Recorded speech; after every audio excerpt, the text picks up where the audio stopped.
is Waiting by Holli Mintzer, narrated by Fraser Reedman. If you want the truth, it happened because Anji was feeling lazy. Her AI class wasn't all that interesting, nor was it a field she wanted a career in. So there wasn't any reason she could see for trying especially hard.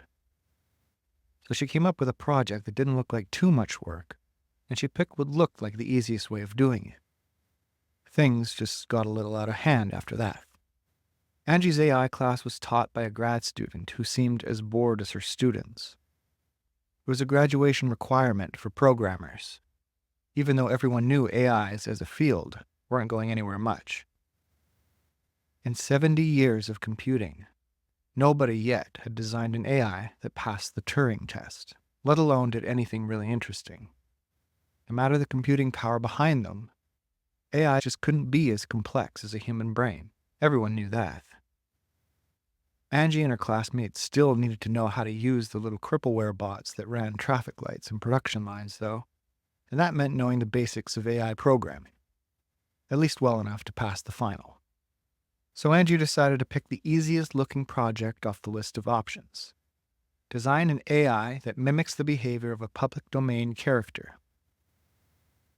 There was a list of characters to choose from, mostly stuff she'd never heard of. She picked Kermit the Frog because, she figured, there was a ton of footage of Kermit, even if it was mostly 50 years old, and she could just feed old TV shows to a bot until it started acting enough like Kermit to get her a passing grade. Only it wasn't that easy. For one thing, the bot was too stupid to understand that it was meant to be Kermit. Anji used off-the-shelf open-source language and image parsing software, so the bot would understand what it was watching.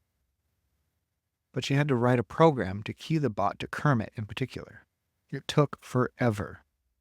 It was actually a pretty good challenge, writing a program to convince the bot that it was Kermit the Frog, that the little fuzzy green thing in the old video was itself, that it had a self for that matter. She ended up using concepts and bits of code from the other classes she was taking, pulling a few all-nighters at the library with books on AI design, and just plain making stuff up in a few places. Her code wasn't anything like elegant, but Anji found herself liking the project a lot more than she'd expected to, even as it got harder. She also found herself liking Kermit a lot more than she'd expected to. Anji had never really watched The Muppets before. Her parents, like most parents she knew, had treated TV as only slightly less corrupting an influence than refined sugar and gendered toys. But The Muppet Show was really funny, strange, and kind of hokey, but charming all the same. She ended up watching way more of it than she needed just for the project. Then her friend Brian, who was really into robotics, got wind of what she was doing and demanded the chance to participate. Apparently, he had weird, nostalgic parents who had actually allowed him to watch TV as a kid, and what he'd mostly watched was Sesame Street and the Muppets, so the chance to make a real live AI-powered Kermit bot was too good to pass up. Of course, that made more work for Anji. She had finally gotten the bot keyed to Kermit properly, so it didn't get confused every time there was another Muppet on screen that looked vaguely froggy or was voiced by Jim Henson, and it was sucking down footage at a pretty good clip. Luckily, there was so much to feed it, on top of the movies. Hours and hours of TV specials and commercials and interviews and even outtakes, all of it in character. But now she had to write a whole new suite of programs so the little AI could operate a robot body. And she started to worry about finishing the project by the due date. For that matter, she was getting behind in her other classes, and it would be downright embarrassing to do poorly in them because AI design of all things was taking up her time. The thing was, her little AI was getting kind of interesting. It had started writing its own code about the time she'd gotten it keyed to Kermit properly, which was one of the project requirements. But Anji hadn't expected much more than a few badly parsed lines. Nobody else in her class was getting more than that. But Anji's AI was producing more code all the time. And weird code, too. Anji couldn't really make sense of it, but it was working, apparently. The bot hadn't frozen up or crashed, and it wasn't having any trouble parsing the footage Anji fed it. Brian finished his robot a couple of days after Anji got through the last of the footage. He presented it to her proudly, like a cat gives you something really good it's killed and expects your praise for it. "Good, isn't he?" Brian asked, beaming at her, and Anji had to admit it was convincing. Brian had really gone all out. The little robot was fully articulated. "Enough to play the banjo," Brian pointed out, and perfectly accurate, with plenty of internal memory built in, and a wireless charger. It didn't even need to be plugged in to upload Anji's code. Not that most of it was really Anji's anymore. She was starting to wonder if this project wasn't getting away from her a little. The one change Brian had made in designing his robot was to give it eyelids. He said it was creepy without them. So when Anji hit the key that uploaded her code, the first sign she had that it worked was when Kermit gave a couple of slow, sleepy blinks. "Oh," he said, sitting up. Anji was glad to see she'd done a good job with the movement programs. "Hello there." "Hi, Kermit," Brian said, all dorkily excited. "I'm Brian. It's really nice to meet you." He elbowed Anji. Hi," she said. "I'm Anjali. Anji, really." "Hello, Anji," Kermit said. "Pleased to meet you. I'm Kermit the Frog." And hey, that sounded exactly right. Anji was totally getting an A. Anji let Brian keep talking to Kermit and went to check her computer to make sure everything had uploaded okay. It looked fine, everything running smooth. Only the bot was still writing new code, even as it chatted with Brian. Huh. Anji looked back over at them. Kermit had said something that was making Brian laugh really, really hard. Bots weren't supposed to be very good at telling jokes, were they? They'd covered that in class, how AIs never really seemed to get how jokes worked. And even AIs designed to tell them mostly just produced a sort of unfunny word salad. Maybe Kermit was just quoting the jokes from the footage she'd fed him. AIs could mimic like that, although if she'd built a bot that could mimic good comic timing, she deserved more than just an A. In the weeks that followed, it got harder to treat Kermit like a school project. He spent a lot of his time with Brian, who claimed to need to do a bunch of unspecified adjustments to the robot, although this mostly seemed to entail Kermit being shown off to all Brian's friends. Anji didn't mind it too much, though, because it gave her more time to try and puzzle out Kermit's code, and also it meant that Kermit acquired a very small banjo and several sets of little clothes from Muppet fans among Brian's friends, and that seemed to make Kermit happy. That was the freaky thing.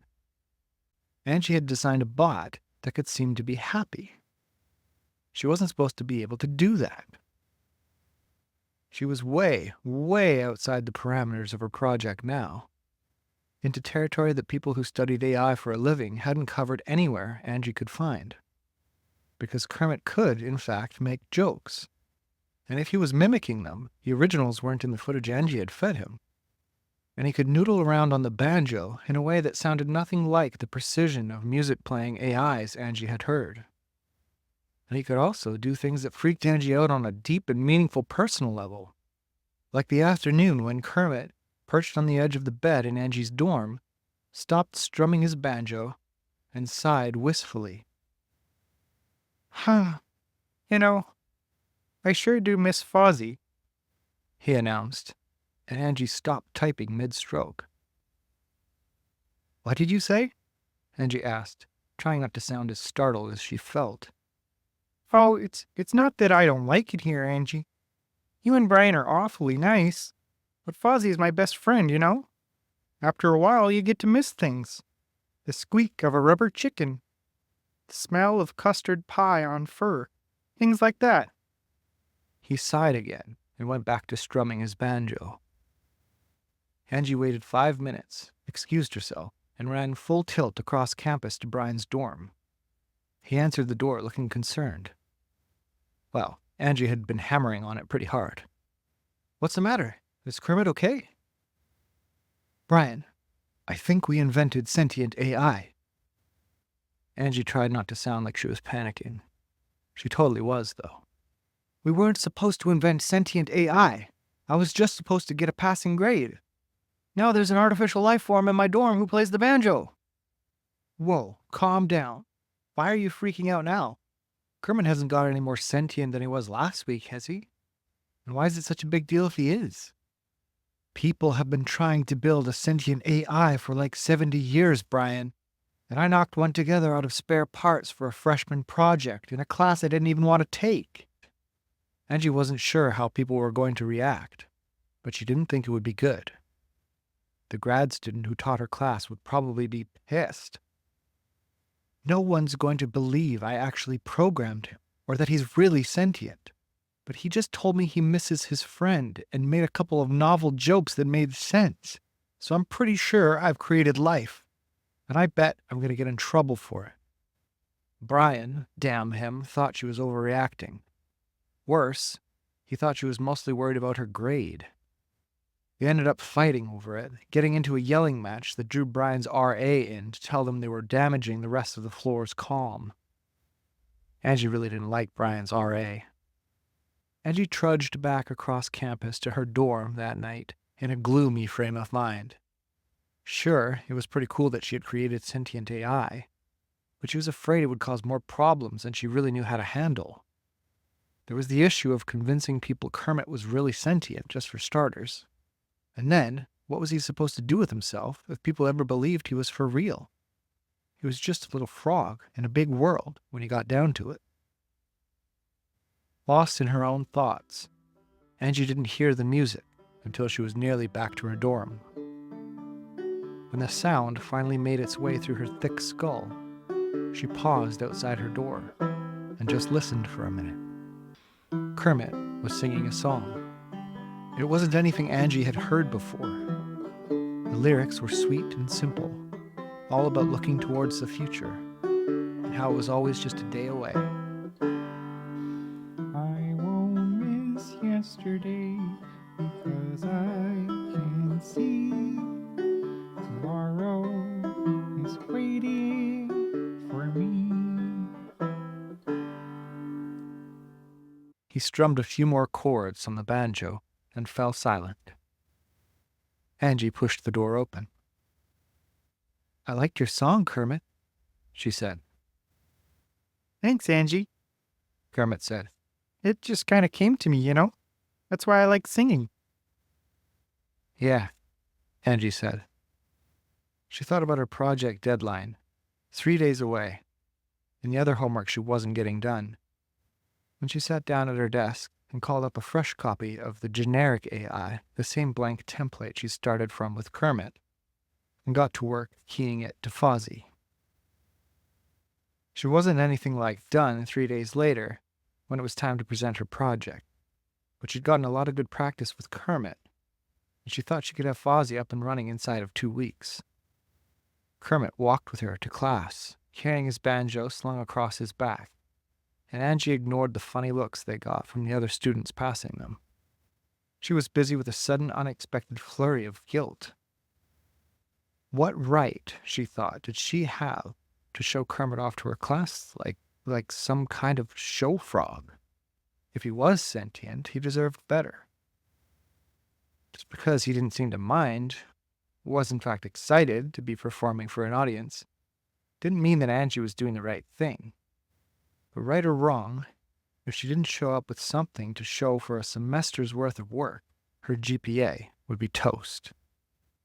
Anji felt guilty, but that didn't stop her from being practical. She could hope for allies among her classmates, maybe. Once they saw Kermit, they might understand. Or she could get in a lot of trouble. That was the thought at the top of her mind as Anji came into the classroom and nervously eyed Malika, the grad student waiting at the front of the room. A few other students had already arrived, most of them carrying the tablets or laptops they'd demonstrate their own projects with. A few had robots, but theirs were little bug-like creatures or wheeled rovers. To her surprise, Malika brightened as soon as she saw Kermit and came over to talk to Anji. You did Kermit? She said, sounding delighted. Wow, he looks really great, just like the real thing. Who built him? Um, Angie said, already embarrassed to be talking like Kermit wasn't there. There's something I'd like to talk to you about, actually, in private. Sure, after class, Malika said. I can't wait to see your presentation. Somehow, it was worse than if Malika hadn't been interested at all. Kermit looked up at her, concern showing on his small green face. Are you all right, Angie? She hadn't known how to talk to Kermit about the problem, and now it seemed like it was too late. Just nervous, that's all, she lied. You don't have to be nervous, Kermit said. I mean, sharing something with an audience for the first time is always a little scary, but I've got lots of practice. You don't need to worry about me. Yes, I do, Angie thought, but she didn't say it. Kermit didn't seem to be bothered by the fact that the other presentations were all about code and AIs and made frequent mention of bots and programming.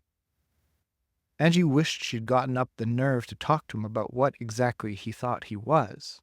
If he knew he was a robot, if he understood he was a sentient AI, if he even got what any of that meant. But she'd been too scared to do it, and Brian had been too excited about his new little green friend. She felt miserably like she'd betrayed Kermit's trust.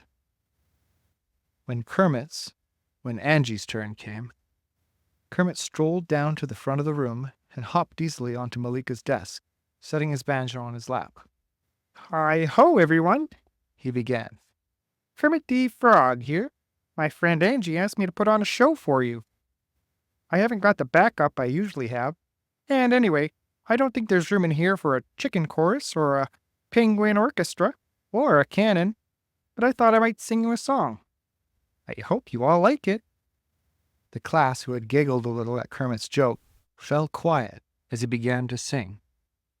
It was the same song Angie had heard him working on before, but he'd changed some of the lyrics, and the arrangement wasn't quite the same. The new version was a little better, actually, to Angie's ear. She looked anxiously at her classmates' faces, at Malika, as Kermit sang the chorus again. He played a little flourish on his banjo, saying, "Tomorrow is waiting for me," one last time, and strummed a final chord. There was silence in the room for a long moment. Then someone started clapping, and the rest of the class joined in, and Angie smiled with relief until she saw that Malika wasn't clapping. She looked serious and thoughtful. After class, in the empty lecture hall, Malika still looked grave. Angie, you've put me in kind of a difficult position, she said. You're obviously a talented programmer, but the project requirements were pretty clear. You weren't supposed to program a performance. You were supposed to get some novel behavior out of your AI. Said Angie. This is what I wanted to talk to you about before class, actually. I was kind of afraid of this. See, I didn't program that. Then who did? No one did. Kermit came up with it on his own. I'm tone deaf anyway. I can't write music. Oh, I wouldn't say tone deaf, Angie, Kermit said. I've heard you humming along a few times. Tone confused, maybe, but I bet with a little practice you could get better. Malika stared at Kermit. Then she said, Angie, can I have a minute alone with Kermit? Angie looked anxiously down at him. She just wants to ask you a few questions, I think, she said. Is that okay? No problem, said Kermit. I interview well. Angie sat with her back to the wall outside the classroom, the minutes stretching out like taffy. She watched the other students passing by and wondered if any of them had ever managed to get themselves into a fix like this. Well, no, probably not. None of them had invented sentient AI after all. That was pretty much a one-time thing, unless she got Fozzie off the ground. Finally, the door opened and Malika leaned out into the hall. She looked puzzled, like she'd just eaten something and wasn't sure yet if she liked the taste. Okay, Either you've spent the last 3 months doing nothing but program in responses to every conceivable question, or he's as close to sentient as any AI I've seen. Either way, you must have been seriously slacking off at the beginning of the semester, because your early assignments don't reflect this level of dedication. How the hell did you do it? It was an accident, Anji said weakly. I just kept feeding him footage of Kermit until he kind of was Kermit. Can show you my notes. I think you'd better, Malika said, and stood aside so Anji could come back into the lecture hall. The next few weeks were confusing, but in a good way. Anji had a truly terrifying meeting with her AI professor, which was mitigated a little by Malika going to bat for her. Professor didn't come around as easily. Apparently he wasn't a Muppet fan. But Anji's code made his eyebrows go up in a promising way. And when they left his office, he was already emailing some other AI experts. Meanwhile, Kermit was becoming something of a star on campus. People were always excited to meet him, some because they were meeting what might be a sentient AI, and others just because they were meeting Kermit the Frog. Brian started working on the bot for Fozzie, and Anji hit the stage where her Fozzie program started writing its own code. This time it was a lot better documented, with Malika practically peering over her shoulder as the first lines appeared. Some friends of Brian's at another school got in touch with her, asking if they could use her keying programs to bring Gonzo to life. They apparently had a build team ready to go. Anji said yes. That set off a wave of internet chatter. Up to now, there hadn't really been any media attention. Her professor wanted to wait until enough experts had met with Kermit and agreed that he was sentient, or close enough to sentient to fool me, which was his begrudging way of putting it. But Brian's friends were blogging the whole build process, and the attention they drew eventually found its way back to Anji. For the first time, she found herself fielding interview requests, and a local news team actually came out in person to film her and Kermit talking to their reporter. Kermit took the whole thing in stride. Well, he would be used to media attention, Anji figured. He had lots of experience dealing with famous people and reporters. When they weren't being interviewed, Kermit spent his time playing music, writing in a little notebook, walking around campus with Anji, and talking to people, hanging out with Brian and his friends. He seemed happy, especially when Anji told him Fozzie would be joining them soon. But part of Anji wasn't convinced that everything was okay. Finally, she got up the nerve to talk about it. Kermit, she asked, exactly what are you? He looked up from the sheet of musical notations he was doodling on. Well, what do you mean, Anji? I'm a frog. Right, but frogs look like this. She called up a picture on her laptop of a real frog. It was brownish and a little slimy looking. Well, obviously I'm not that kind of frog. Then what kind of frog are you? This gave Kermit pause. He didn't say anything for a while, looking down at his small green hands, then tipping his head to one side thoughtfully. Well, He said, I know I used to be a puppet frog and now I'm a robot frog, but I think I'm still a real frog. I think I always was. Something inside Anji, some taut string that had been vibrating for weeks, suddenly relaxed. You know what, Kermit? She said. That's what I think too. I'm glad, Anji. Kermit said. Hey, do you want to hear my new song? I'd love to, Anji said. In the end, it wasn't as bad as Anji thought it would be. There was a fair amount of controversy, but most of it was restricted to the realm of very important people who thought about AI for a living. Plenty of people were willing to believe that Kermit was sentient, and plenty of people thought he was a cleverly programmed hoax. Anji got an offer from Disney World to buy him, which she turned down, and Fozzie and Gonzo went live without a hitch. She made her keying programs public so other people could give the rest of the Muppets a chance to be real. That summer, all the build teams got together for the first time. It was a little chaotic, with the programmers talking and laughing and comparing notes, Scooter looking harried as he wandered around with a clipboard, trying to check everyone in, the penguins tuning their instruments, Sweetums carrying an armload of chickens, and Gonzo, 5 minutes later, in frantic search of Camilla. Kermit was at the center of it all, Piggy on his arm, and for the first time, he looked completely happy. Hey, Anji! Kermit called when he caught sight of her. He and Piggy had been talking to a man Anji vaguely recognized, an AI expert from a school in the Midwest who led the build team for RAW. He'd been circling the room with a tablet in hand, talking to people for most of the afternoon. "What's up, Kermit?" Anji asked.